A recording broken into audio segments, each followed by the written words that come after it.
لمتى؟ لمتى بنجلس بالوضع هذا؟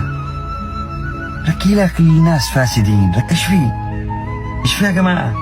عقرتوا لنا البلاد علشان توصلوا احنا للوضع هذا.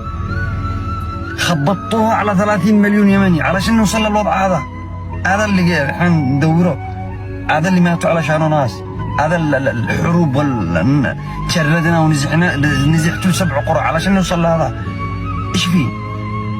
ايش فيه يا جماعة؟ ايش اللي وصلنا للوضع؟ بعز النهار داخلت شارع بمدينة يقتل. نحن كم مرة نقول لكم ما نشتريش سلاح، لا يعملوا لنا حملة، اعمل لي حملة يا اخي ما اشتريش سلاح، ليش تفجعنا؟ ليش تقتلنا انا وقهالي واهلي وامي داخل المدينة؟ يا اخي ما نشتريش سلاح.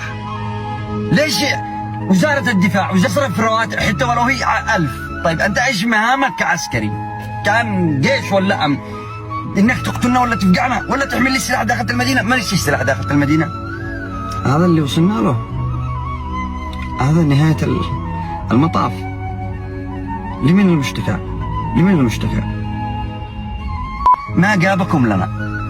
أقسم بالله نحن نمر بأسوأ حقبة تاريخية عرفت الحياة البشرية من أيام قريش، من أيام أبو لهب عم الرسول لما كانوا يعملوا له شوك بالحارة.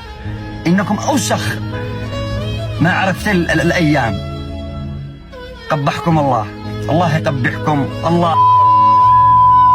لأنتم وصلتوا نحن للحال هذا. نحن الشعب أكبر عدد دور بيدور على الكل بيجزع الدور هذا، والوقع بيدق باب كل شخص داخل البلاد هذه. ما دام نحن ساكتين، احنا راضين باللي يحصل. خرج يا أخي خرج، قول الفاسد أنت فاسد، لكن جالس نطبق. وقفت أنت كذا بتاريخ كذا كذا، خلاص يكفي.